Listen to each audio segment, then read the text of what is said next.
మిత్రులారా, ఇవాళ ఈ నిజామాబాద్ జిల్లాకు ఒక గొప్ప చరిత్ర ఉన్నది. ఈ చరిత్ర గురించి ఈరోజు మనం మాట్లాడుకోవాల్సి వస్తే నా తెలంగాణ కోటి రతనాల వీణ అని నినదించిన దాశరథి ఈ నిజామాబాదు గడ్డ మీద పుట్టిన బిడ్డ. ఇక్కడి జైల్లో నుంచే ఆనాడు ఆ నినాదం అందించారు. ఈరోజు ఈ జిల్లా నాయకత్వాన్ని చూస్తే ధర్మపురి శ్రీనివాస్ గారు కావచ్చు, సంతోష్ రెడ్డి గారు కావచ్చు, అరుగుల రాజారాం గారు కావచ్చు, తొలి తెలంగాణ ఉద్యమంలో ఆడబిడ్డలకు బంగారం అంటే ఎంతో మక్కువ. కానీ 69 తెలంగాణ ఉద్యమంలో తన సొంత బంగారాన్నే ఉద్యమానికి దానం చేసిన సదా లక్ష్మి గారు ఈ జిల్లా నుంచే నాయకత్వం వహించారు. ఈ జిల్లా అభివృద్ధిలో భాగస్వాములైన పెద్దలు మండవ వెంకటేశ్వరరావు గారు ఈ ప్రాంత ప్రజలందరికీ సుపరిచితులు. నిజామాబాద్ జిల్లా నుంచి నీతి నిజాయితీ కలిగిన నాయకుల పేర్లు చెప్పండి అనంటే మండవ వెంకటేశ్వరరావు గారు, సుదర్శన్ రెడ్డి గారు లాంటి వాళ్ళు ఈ జిల్లా నుంచి నాయకత్వం వహించి ఎన్నో సంవత్సరాలు మంత్రులుగా పనిచేసిన మచ్చలేని నాయకులుగా పనిచేసిన నాయకత్వాన్ని ఈ జిల్లా ప్రజలు మనకు అందించడం జరిగింది. ఈ నేపథ్యంలో ఈనాడు జరగబోతున్న మున్సిపల్ ఎన్నికలకు సంబంధించి ఈరోజు విలక్షణమైన తీర్పు ఇవ్వాల్సిందిగా నిజామాబాదు జిల్లా ప్రజల్ని నేను కోరుకుంటున్నా. మీకు అందరికీ తెలుసు, 2014 తర్వాత 2 సార్లు శాసనసభ ఎన్నికల్లో టీఆర్ఎస్ పార్టీ కేసీఆర్ గారు ముఖ్యమంత్రిగా బాధ్యతలు చేపట్టిండ్రు. అదేవిధంగా జాతీయ స్థాయిలో జరిగిన పార్లమెంట్ ఎన్నికల్లో 3 సార్లు నరేంద్ర మోడీ గారు ప్రధానమంత్రిగా బాధ్యతలు చేపట్టిండ్రు. 12 సంవత్సరాలు నరేంద్ర మోడీ ప్రధానమంత్రిగా, 10 సంవత్సరాలు కల్వకుంట్ల చంద్రశేఖరరావు గారు ముఖ్యమంత్రిగా బాధ్యతలు చేపట్టి నిజామాబాద్ మున్సిపల్ కార్పొరేషన్లో కూడా 2 సార్లు టీఆర్ఎస్ పార్టీని ఇక్కడ గెలవడం జరిగింది. నిజంగానే సమస్యలను పరిష్కరించి ఉంటే నిజామాబాద్ జిల్లాలో, నిజామాబాద్ నియోజకవర్గంలో, నిజామాబాద్ మున్సిపల్ కార్పొరేషన్లో ఈరోజు చెత్త కుప్పగా మారి మురికి కూపంగా మారుండే పరిస్థితులు కావు.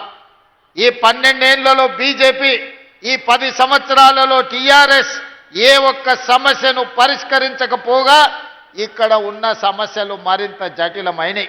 అందుకే ఈనాడు నిజామాబాదు జిల్లా ప్రజలకు నేను గుర్తు చేయదలుచుకున్నా, నిజామాబాదు జిల్లా అంటే వ్యవసాయానికి మారు పేరు. అంకాపూర్ చికెన్ దేశంలోనికే ఒక ప్రఖ్యాతిగాంచింది. ఇవాళ పసుపు, నిజామాబాదు పసుపు బంగారంతో పోటీ పడుతుంది. ఆయల్లో ఒక క్వింటాల్ నిజామాబాద్ పసుపు అమ్మితే తులం బంగారం కొనుక్కునే పరిస్థితి ఉండే, క్వింటాల్ పసుపు మార్కెట్లో అమ్మి తులం బంగారం కొనుక్కొని ఇంటికి వచ్చేదని పెద్దలు చెప్పేటోళ్ళు. ఇక్కడ చెరుకు కానీ, ఇక్కడి పసుపు కానీ, ఇక్కడ వరి ధాన్యం కానీ, ఇక్కడి వ్యవసాయం తెలంగాణకే కాదు దేశానికే ఆదర్శం. నేను రైతు ధర్నాకు వచ్చినప్పుడు చెప్పిన, హర్యానా, పంజాబ్లో ఏ విధంగా పౌరుషంగా రైతాంగం కొట్లాడుతుందో, రైతుల సమస్య వచ్చినప్పుడు రైతాంగ హక్కుల కోసం, రైతుల గిట్టుబాటు ధర కోసం మొత్తం తెలంగాణ రాష్ట్రంలోనే మొట్టమొదట కదం దొక్కేది నిజామాబాద్ రైతాంగం. ఇక్కడి రైతుల్లో ఉన్న చైతన్యం, ఇక్కడ రైతుల్లో ఉన్న పట్టుదల, పోరాటం దేశానికి ఆదర్శం. అందుకే ఈనాడు రైతాంగ పోరాట పటిమ ఉన్న, ఈ ప్రాంతంలో గొప్ప నాయకత్వం ఉన్న కాంగ్రెస్ పార్టీ ఈనాడు గెలవాల్సిన అవసరం ఉన్నది. ఆనాడు ఎట్లయితే డాక్టర్ వైఎస్ రాజశేఖర రెడ్డి గారు, డి శ్రీనివాస్ గారి నాయకత్వంలో వాళ్ళిద్దరి జోడీలో 2004, 2009 ఎన్నికల్లో కాంగ్రెస్ పార్టీ అధికారంలోకి రావడం మనం కళ్ళతో చూసినాం. అందుకే ఈనాడు ఖచ్చితంగా నేను ఈ వేదిక మీద నుంచి తెలంగాణ సమాజానికి మాట ఇవ్వదలుచుకున్నా, 2023 ఎన్నికల్లో నేను పిసిసి అధ్యక్షుడిగా, మహేష్ గౌడ్ గారు కార్యనిర్వాహక అధ్యక్షుడిగా 2023 నాడు కాంగ్రెస్ పార్టీని అధికారంలోకి తీసుకొచ్చినాం. మళ్ళీ 2029లో మహేష్ గౌడ్ గారు పిసిసి అధ్యక్షుడిగా, నేను ముఖ్యమంత్రిగా ఆనాడు డాక్టర్ వైఎస్ రాజశేఖర రెడ్డి, ధర్మపురి శ్రీనివాస్ గారు రెండోసారి ఏ విధంగా కాంగ్రెస్ను అధికారంలోకి తీసుకొచ్చిండ్రో మళ్ళీ తెలంగాణ రాష్ట్రంలో రెండవసారి అధికారంలోకి తీసుకొచ్చే బాధ్యత తీసుకుంటాం. నేను పిసిసి అధ్యక్షుడు కాకముందు ఈడ రైతుల సమస్యల మీద నన్ను ఆహ్వానించి ఇక్కడ ఒక కార్యక్రమాన్ని ఏర్పాటు చేసింది. దారెంబట వేలాది మంది రోడ్ల మీదకి వచ్చి స్వాగతం పలుకుతే మధ్యాహ్నం 12కి రావాల్సిన నేను సాయంత్రం 5 గంటలకు సమావేశానికి వచ్చిన వేలాది మంది రైతులు ఆనాడు నిలబడి మీరందరూ ఆశీర్వదించారు కాబట్టి ఆ తర్వాత కాంగ్రెస్ పార్టీ అధ్యక్షుడిగా నాకు బాధ్యత ఇచ్చింది కాంగ్రెస్ పార్టీ. ఆ కాంగ్రెస్ పార్టీ అధ్యక్షుడిగా ప్రజాక్షేత్రంలో ప్రజా సమస్యల మీద కొట్లాడడంతో ఈనాడు తెలంగాణ రాష్ట్రంలో కాంగ్రెస్ పార్టీ అధికారంలోకి వచ్చింది. ఈరోజు మీరు ఆనాడు అండగా నిలబడబట్టి అధిష్టానం దృష్టిలో ఖచ్చితంగా రేవంత్ రెడ్డి గారి నాయకత్వంలో పార్టీకి ఫలితాలు ఉంటాయని ఒక నిర్ణయం తీసుకోవడానికి నిజామాబాదే వేదిక అయ్యింది. నిజామాబాదు జిల్లానే కారణమైంది. అందుకే నా మనసులో ఎప్పుడు నిజామాబాదు జిల్లాకు ప్రత్యేకమైన స్థానం ఉంటుంది. ఈ జిల్లాలో ప్రాజెక్టులను పూర్తి చేయడానికి, ఈ జిల్లాకు అదనంగా నిధులు మంజూరు చేయడానికి, ఈ జిల్లాకు రాజకీయ నేపథ్యం, రాజకీయంగా అవకాశాలు కల్పించడానికి నా సాయశక్తుల ప్రయత్నం చేస్తా. ఈ జిల్లా అభివృద్ధికి 100% సహకరిస్తా అని చెప్పి ఈ సందర్భంగా మిత్రులందరికీ తెలియజేస్తున్నా. మిత్రులారా, ఈనాడు కాంగ్రెస్ పార్టీ అధ్యక్షుడిగా మిత్రులు మహేష్ కుమార్ గౌడ్ గారు ఉన్నారు. వారు భూపతి రెడ్డి గారు నాకు చేసిన విజ్ఞప్తి మేరకు, పెద్దలు సుదర్శన్ రెడ్డి గారి సూచన మేరకు ఈ నిజామాబాద్ యూనివర్సిటీకి ఇంజనీరింగ్ కాలేజ్ కానీ, అగ్రికల్చర్ కాలేజ్ కానీ, ఇతర ఇంటిగ్రేటెడ్ స్కూల్స్ కానీ 600 కోట్ల రూపాయల రోడ్లతో ఈనాడు అభివృద్ధి కార్యక్రమాలు చేసుకున్నాం. ఈరోజు పిసిసి అధ్యక్షుడు నేను అధ్యక్షుడు అయిన తర్వాత జిల్లాకు అదనంగా నిధులు ఇవ్వాలి, జిల్లాను అభివృద్ధి చేయాలి, మీ వంతు సహకారం ఉండాలి అని మిత్రుడు మహేష్ కుమార్ గౌడ్ గారి సూచనతోటి ఇవాళ ఈ అభివృద్ధి కార్యక్రమాలు అన్నిటిని కూడా ముందుకు తీసుకెళ్తున్నాం. ఇదే కాదు, నిజామాబాద్లో ఉన్న బాన్స్గడ కావచ్చు, కామారెడ్డి కావచ్చు, ఎల్లారెడ్డి కావచ్చు, బిచ్కుంద కావచ్చు, ఆర్మూర్ కావచ్చు, భీమ్గల్ కావచ్చు, బోధన్ మున్సిపాలిటీ కావచ్చు, నిజామాబాద్ మున్సిపల్ కార్పొరేషన్ 7 మున్సిపాలిటీలు ఒక కార్పొరేషన్లో 1045 కోట్ల రూపాయలతోని ఈనాడు అభివృద్ధి కార్యక్రమాలు మనం చేపట్టుకుంటున్నాం. తెలంగాణ రాష్ట్రంలో మున్సిపల్ శాఖ మంత్రిగా 17,445 కోట్ల రూపాయలు ఈ 2 సంవత్సరాలలో నిధులు మంజూరు చేసి అభివృద్ధి కార్యక్రమాలతో ముందుకు వెళ్ళాలనుకున్నాం. కానీ చాలా దగ్గరలో 99% రాష్ట్రంలో బీఆర్ఎస్ వాళ్ళే మున్సిపల్లో కౌన్సిలర్లు, కార్పొరేటర్లు, చైర్మన్లు, మేయర్లుగా ఉండడంతో మనం నిధులు ఇచ్చినా అభివృద్ధి కార్యక్రమాలు ముందుకు సాగలేదు. ఈరోజు మనం నిధులు మంజూరు చేసినా ఈ ప్రభుత్వానికి ఎక్కడ పేరు వస్తుందో, ముఖ్యమంత్రే కాదు మున్సిపల్ మంత్రి కూడా రేవంత్ రెడ్డి ఉన్నాడు, ఈ అభివృద్ధి జరిగితే కాంగ్రెస్ పార్టీకి మంచి పేరు వస్తుందని చెప్పి బీఆర్ఎస్ నాయకులు అభివృద్ధిని అడ్డుకున్నారు. ఇవాళ మీకు అందరికీ ఒక మంచి అవకాశం వచ్చింది. 10 ఏళ్ళు బీఆర్ఎస్కి ఇచ్చిండ్రు, 12 ఏళ్ళు బీజేపీకి ఇచ్చిండ్రు. ఈ ప్రాంతంలో 2 సార్లు ధర్మపురి అరవింద్ను పార్లమెంటు గెలిపించారు. ఇవాళ మళ్ళీ మోడీ మంత్రం చదువుతున్నాడు ధర్మపురి అరవింద్ గారు. నేను అడుగుతున్నా, అయ్యా గల్లీలో కౌన్సిలర్ కావాలంటే, గల్లీలో మోరీది ఇయ్యాలంటే మేము ఢిల్లీకి వెళ్ళి మోడీని అడగాలనా? ధర్మపురి అరవింద్ గారు మీరే పార్లమెంట్ సభ్యులు కదా, ఈ 7 ఏళ్లలో నువ్వు ఏమి తీసుకొచ్చినావో లెక్క చెప్పు. మిమ్మల్ని 2 సార్లు ఎంపీగా గెలిపిస్తే మోడీ గారి దగ్గర నీకు చాలా పరపతి ఉందంటావు కదా, మరి మోడీ గారి దగ్గర పరపతి ఉంటే ఎందుకు మీరు స్మార్ట్ సిటీ కింద నిజామాబాద్ను తీసుకురాలేకపోయినరు? 95 సంవత్సరాల మున్సిపాలిటీకి ఒక స్మార్ట్ సిటీగా మీరు మోడీ దగ్గర సాధించలేకపోయినరు, మీ పరపతి ఉపయోగపడలేదంటే మళ్ళీ కార్పొరేటర్లుగా బీజేపీ వాళ్ళని ఎందుకు గెలిపించాలి అని చెప్పి ఈరోజు ధర్మపురి అరవింద్ గారిని నేను అడుగుతున్నా. ఇవాళ మీరే ప్రభుత్వం, మీరే ప్రధానమంత్రి, మీరే పార్లమెంట్ సభ్యులు, మీ సోదరుడు బండి సంజయ్ కేంద్ర మంత్రి, మీ నాయకుడు కిషన్ రెడ్డి గారు కేంద్ర మంత్రి. ఎందుకు తెలంగాణకు నిధులు తీసుకురాలే? ఎందుకు నిజామాబాద్లో ఉండే ఎయిర్పోర్టు ఈ రోజు వరకు మంజూరు జరగలేదు? ఇవాళ హైదరాబాద్లో మెట్రో విస్తరణకు ఒక్క రూపాయి తీసుకురాలేదు. మూసి ప్రక్షాళనకు మీ 10 పైసలు తీసుకురాలే. రీజనల్ రింగ్ రోడ్డు గురించి చర్చనే లేదు. ఇవాళ నిజామాబాద్ ఔటర్ రింగ్ రోడ్డు గురించి కేంద్రం నిధులు తెస్తా అంటే మేము ఎవరమైనా వద్దన్నమా? ఏమి తీసుకొచ్చిండ్రని, ఏమి ఇచ్చిండ్రని, ఏమి తెచ్చిండ్రని ఇవాళ మీరు ఓట్లు అడుగుతున్నారు. ఇవాళ ప్రజల దగ్గరకు వస్తున్నారని నేను అడగదలుచుకున్న ధర్మపురి అరవింద్ గారిని. ఇవాళ మీ వల్ల ఏమి ప్రయోజనం లేదు. 3 సార్లు మోడీ ప్రధానమంత్రి అయినా నిజామాబాద్ స్మార్ట్ సిటీ కాలేదు అని అంటే మీకు ఇచ్చే ఉద్దేశమే లేదు. నిజామాబాద్ ప్రజల ఓట్లు కావాలి కానీ నిజామాబాద్ అభివృద్ధికి నిధులు తెచ్చే ఉద్దేశమే మీకు లేదు. పాపం ధర్మపురి అరవింద్ గారు ఇప్పుడు కాదు అప్పుడు కేసీఆర్, కేటీఆర్, హరీష్ను జైల్లో పెట్టాలి, చిప్పకూడు తినిపించాలని మాట్లాడుతుంటాడు. మరి కాళేశ్వరం 1,00,000 కోట్లు దిగమింగిండ్రు. మోడీ గారు వచ్చినప్పుడు, అమిత్ షా గారు వచ్చినప్పుడు కాళేశ్వరం కేసీఆర్ గారు ఏటీఎంగా మార్చుకున్నాడు. మాకు అవకాశం ఇవ్వండి, 48 గంటల్లో సిబిఐకి ఇస్తే జైల్లో పెడతామని కిషన్ రెడ్డి గారు అన్నారు. మరి మీరు అడిగినరు, శాసనసభలో చర్చ పెట్టి 6 నెలల కింద సిబిఐకి ఇచ్చినాం. మరి 48 గంటల్లోనే జైల్లో పెడతాన్న కిషన్ రెడ్డి యాడబోయి ఏ బొక్కలు దాచుకున్నాడని నేను అడుగుతున్నా. ఎందుకు కాళేశ్వరంలో 1,00,000 కోట్లు మింగిన కేసీఆర్, హరీష్ను బీజేపీ వాళ్ళు మరి బొక్కలేయకుండా చెర్లపల్లి జైల్లో పెట్టి చిప్పకూడు పెట్టకుంటే ఎవరు కాపాడుతున్నారు? ఇవాళ కేటీఆర్ను జైల్లో పెట్టాలని అరవింద్ గారు అంటున్నారు. అందుకే ఫార్ములా ఈ రేస్ కేసు కట్టి అరెస్టులు చేయమని కేంద్ర ప్రభుత్వానికి పంపిస్తే ఆ ఫైలు మోడీ గారి ఆఫీసులో మూలకు పడ్డది. మరి ధర్మపురి అరవింద్ గారికి బాధ్యత లేదా? ఎందుకు అరవింద్ గారు మాట్లాడతలేరు? ఈ వేదిక మీద నుంచి ధర్మపురి అరవింద్ గారిని నేను ప్రశ్నిస్తున్నా. మీ కిషన్ రెడ్డి గారు ఏ రకంగా కేసీఆర్ని కాపాడుతున్నాడో మీకు కనిపిస్తలేదా? మీరు వెళ్ళి నరేంద్ర మోడీ గారితో మాట్లాడి 1,00,000 కోట్లు పెట్టి కట్టిన కాళేశ్వరం 3 ఏళ్లలోనే కూలేశ్వరం అయిపోయింది. ఇవాళ కూలిపోయింది. 1,00,000 కోట్లు గోదావరి పాలైనాయి. మీరు ఎందుకు ఆ కేసును ముందుకు కొనసాగిస్తలేరు? అదే ఈ ప్రాంతంలో ఎస్ఆర్ఎస్పీని శ్రీరామ్ సాగర్ని కాంగ్రెస్ పార్టీ పండిత్ జవహర్లాల్ నెహ్రూ కట్టారు.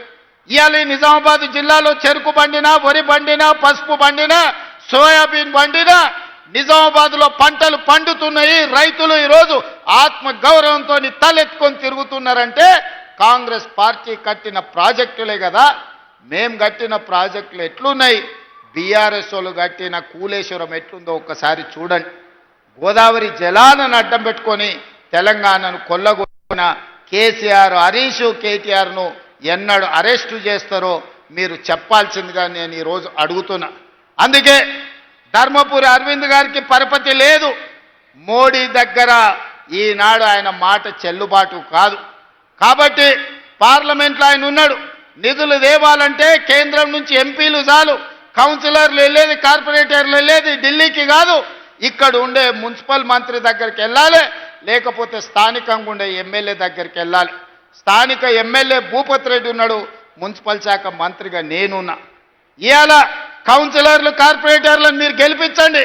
నిధులు ఇచ్చే బాధ్యత నాది, నిజామాబాద్ను అభివృద్ధి చేసే బాధ్యత నాది, నిజామాబాద్కు ఔటర్ రింగ్ రోడ్ ఇచ్చే బాధ్యత నాది.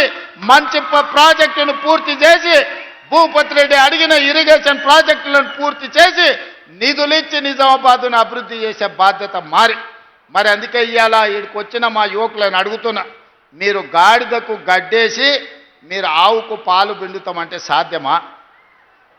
మీరు ఆ బీఆర్ఎస్, బీజేపీలకు ఓట్లేసి కాంగ్రెస్ పార్టీలను అభివృద్ధి చేయమంటే నేను నిధులు ఇవ్వాలన్నా మేయర్ మనోడు ఉండాలి కదా, కార్పొరేటర్ మనోడు ఉండాలి కదా, కౌన్సిలర్లు మనోళ్ళు ఉండాలి కదా. అడగండి అమ్మాయినా అన్నం పెట్టదు అంటారు. రేపు ఎమ్మెల్యేతోనో మంత్రులతోనో సహకారం తీసుకొని పనులు చెయ్యాలి అని అంటే స్థానికంగా మనోడై ఉండాలి. వెనకటికే పెద్దలు చెప్పారు, మట్టికి పోయినా ఇంటోడు పోవాలని. మరి మన బస్తీ, మన కాలనీల అభివృద్ధి జరగాలి అంటే మనోడు కార్పొరేటర్ గెలిచి ఉండాలి. అందుకే చాలా సంవత్సరాల తర్వాత మంచి అవకాశం నిజామాబాద్కు వచ్చింది. ఈ బంగారం లాంటి అవకాశాన్ని జార విడుచుకోకండి. ఈరోజు పిసిసి అధ్యక్షుడిగా మహేష్ కుమార్ గౌడ్ గారు ఉన్నారు, రాష్ట్ర ప్రభుత్వ సలహాదారులుగా సుదర్శన్ రెడ్డి గారు ఉన్నారు. అదే విధంగా షబ్బీర్ అలీ గారు, వీళ్ళందరూ కూడా ప్రభుత్వంలో కీలకమైన బాధ్యతలు పోషిస్తున్నారు. సరాసరి వాళ్ళు ముఖ్యమంత్రి దగ్గరకు వచ్చి ఏమైనా అడగగలిగి నిధులు మంజూరు చేయించుకునే పరిస్థితి వాళ్ళ చేతుల్లో ఉంది. కాబట్టి ఈరోజు నిజామాబాదులో కాంగ్రెస్ పార్టీ జెండా ఎగరాలి. అదేవిధంగా మిత్రులారా, నిన్న బీజేపీ అధ్యక్షుడు రామచంద్రరావు గారు మాట్లాడుతూ ఈయన రేవంత్ రెడ్డి కాదు రేవంతుద్దీన్ అని చెప్పి నన్ను ముస్లిం పేరు మీద పిలిచిండు. సంతోషం. 100 సంవత్సరాల క్రితం బ్రిటిష్ వాళ్ళు ఉన్నప్పుడు బీసీ కులగణన చేశారు. 100 ఏళ్ల వరకు బీసీల లెక్కలు ఎప్పుడు ఈ దేశంలో చేయలే, ఏ రాష్ట్రంలో చేయలే. మహేష్ గౌడ్ గారు, నేను అందరం అయిన తర్వాత బీసీ కులగణన చేయాల్సిందని 100 సంవత్సరాల సమస్యకు తెలంగాణ రాష్ట్రమే మొట్టమొదటిసారి మీ socio economic education employment and political caste సర్వేను మేము పూర్తి చేసినాడు. ఆనాడు మేము అధికారికంగా లెక్కలు ప్రకటించినప్పుడు మా మిత్రుడు మహేష్ గౌడ్ గారు ఒక మాట అన్నాడు, అయ్యా ఆయన పేరుకే రేవంత్ రెడ్డి కానీ ఇవాళ వారిని రేవంత్ గౌడు అని నేను అంటున్నా. ఈరోజు ఎంతో గొప్ప పని చేసిండు మా బలైన వర్గాల లెక్కలు తీశాని మా మహేష్ గౌడ్ గారు ఆనాడు నన్ను రేవంత్ గౌడ్ అన్నాడు. నేను సంతోషంగా స్వీకరించిన. ఆ తర్వాత మాదిగా ఉపకులాల వర్గీకరణ సమస్య ఉన్నది. 40 ఏళ్ళు రావణ కాష్టంలాగా మండుతున్నది. ఆనాడు ఈ వర్గీకరణకు సంబంధించి సుప్రీంకోర్టు జడ్జిమెంట్ ఇస్తే 100 రోజుల్లోనే ఆ సమస్యకు శాశ్వత పరిష్కారం చూపించి 40 సంవత్సరాల సమస్యను శాశ్వతంగా పరిష్కరించి వర్గీకరణ చేసి మాదిగా ఉపకులాలకు న్యాయం చేసినప్పుడు మా సహచర మంత్రివర్గ సభ్యులు దామోదర్ రాజనరసింహ గారు ఈ రోజు నుంచి ఈయన రేవంత్ రెడ్డి కాదు రేవంత్ మాదిగా, మా మాదిగోళ్ళ బిడ్డగా మేము భావిస్తున్నామని దామోదర్ రాజనరసింహ గారు అన్నారు. నాకు చాలా సంతోషమైంది వాళ్ళ జాతిలో నన్ను ఒక్కడిగా పరిగణించినందుకు. అదేవిధంగా వాకిటి శ్రీహరి 30 ఏళ్ళ కాంగ్రెస్ కార్యకర్త, ఏ రోజు ఏ అవకాశం రాలే. ఉత్తమ్ కుమార్ రెడ్డి గారు పట్టుబట్టి ఎమ్మెల్యే టికెట్ ఇప్పిస్తే మొదటిసారి ఎమ్మెల్యేకు మంత్రివర్గంలో శ్రీహరిని మంత్రి చేసినప్పుడు మా ముదిరాజు బిడ్డలందరూ కలిసి రేవంత్ రెడ్డి కాదు రేవంత్ ముదిరాజు అని మా ముదిరాజులు నన్ను అన్నప్పుడు ఆ సామాజిక వర్గం కూడా నన్ను హక్కున చేర్చుకున్నందుకు నేను సంతోషపడ్డా. యువకుడు 35 సంవత్సరాల వయసులోనే పెద్దల సభకు అనిల్ యాదవ్ను పంపించినప్పుడు, హైదరాబాదులో సదర్ నిర్వహించినప్పుడు యాదవ్ సోదరులందరూ రేవంత్ రెడ్డిని రేవంత్ యాదవ్ అని ఆ రోజు వేదిక మీద పిలిచినప్పుడు నేను గర్వపడ్డా. మా యాదవ్ సోదరులు కూడా నన్ను హక్కున చేర్చుకున్నారని. ఇవాళ సిక్కు సోదరులు స్వర్ణ దేవాలయం లాంటి దేవాలయాన్ని మూసీ నది పరివాహక ప్రాంతంలో నిర్మాణం చేస్తాం, సిక్కుల ఆత్మ గౌరవాన్ని నిలబెడతామని చెబితే సిక్కు సోదరులు సర్దార్ రేవంత్ సింగ్ అని అన్నప్పుడు సిక్కు సోదరులు కూడా నన్ను అభిమానించినందుకు సంతోషం అని చెప్పిన. वैसे ही मैं कल मुसलमान के मीटिंग में गया, जगह जगह पे मुसलमानों के और 4% जो रिजर्वेशन हमने दिया, 4% रिजर्वेशन बचाने के लिए हम लोग मेहनत कर रहे हैं. मुसलमानों को जो जब जरूरत है सब कुछ कांग्रेस पार्टी ने दिया. इस देश को राष्ट्रपति मुसलमान को कांग्रेस पार्टी ने बनाया. 7 मुख्यमंत्रियों को इस देश में कांग्रेस पार्टी मुसलमानों को बनाया. मेरा कैबिनेट में शब्बीर भाई को मंत्री बनाने के लिए निजामाबाद अर्बन चुनाव में हम चुनाव लड़वाए. मैं कामारेड्डी, मेरे लिए शब्बीर भाई ने कुर्सी छोड़ा था कामारेड्डी असेंबली में, मगर हम केसीआर को हराए, हम नहीं जीत सका. आप लोग शब्बीर भाई को नहीं जिताया. फिर भी मुसलमानों को मंत्री बनाने के लिए मोहम्मद अजहरुद्दीन को बिना एमएलए बिना एमएलसी हम मंत्री बनाए. कल परसों हम उनको भी एमएलसी बनाने वाले हैं. इसीलिए इतने सारे 8 मुसलमान माइनॉरिटियों को हम लोग कॉर्पोरेशन चेयरमैन बनाए. मतलब ये सरकार में बराबर मुस्लिम माइनॉरिटी को हिस्सा दे दिए. उनका हक है, उन लोगों का हक उनको पहुंचा दिए. इसीलिए आज कोई मुसलमान के भाई रेवंत को रेवंतुद्दीन कहे तो भी मेरे कोई परवाह नहीं है. मैं इसको अच्छी तरीका से मैं स्वीकार करता हूं। భారతీయ జనతా పార్టీ రామచంద్రరావు రేవంతుద్దీన్ అన్నావు కదా, నాకేం ప్రాబ్లం లేదు. రేవంత్ గౌడ్ అయినా, రేవంత్ మాదిగైనా, రేవంత్ ముదిరాజ్ అయినా, రేవంత్ యాదవ్ అయినా, సర్దార్ రేవంత్ సింగ్ అయినా, లేకపోతే రేవంతుద్దీన్ అయినా నాకేమీ అభ్యంతరం లేదు. అన్ని కులాలను అన్ని మతాలను సమన్వయం చేసుకొని రాష్ట్రాన్ని పరిపాలించి రాష్ట్ర ప్రజలకు సంక్షేమాన్ని అమలు చేసి రాష్ట్రాన్ని అభివృద్ధి పదం వైపు నడిపించి దేశంలోనే నెంబర్ 1 రాష్ట్రంగా తెలంగాణను నిలబెట్టే అవకాశం 4 కోట్ల ప్రజలు ఇచ్చిండ్రు. నేను గర్వంగా ఫీల్ అవుతా రామచంద్రరావు గారు. కానీ నేను నిన్ను ఒక్క మాట అడగదలుచుకున్నా. నీ పక్కల కూర్చున్న కిషన్ రెడ్డి ఎవరయ్యా? ఎందుకు కేసీఆర్ని కాపాడుతున్నాడే? కాళేశ్వరం అవినీతిలో 48 గంటల్లో అరెస్టు చేస్తామన్న కిషన్ రెడ్డి కేసీఆర్ని ఎందుకు కాపాడుతున్నాడే? ఇవాళ కిషన్ రెడ్డి కాదు, కిషన్ రెడ్డి కల్వకుంట్ల కిషన్ రావుగా మారిండు. ఆ సంగతి నీకు తెలుసా రామచంద్రరావు గారు? ధర్మపురి అరవింద్ గారు, మీ కిషన్ రెడ్డి కాదు. ఇవాళ మీ కిషన్ రెడ్డి కల్వకుంట్ల కిషన్ రావుగా మారిండు. కేసీఆర్కో కొడుకున్నాడు, కేసీఆర్కో పుత్రుడు ఉన్నాడు, దొంగ పుత్రుడు కేటీఆర్.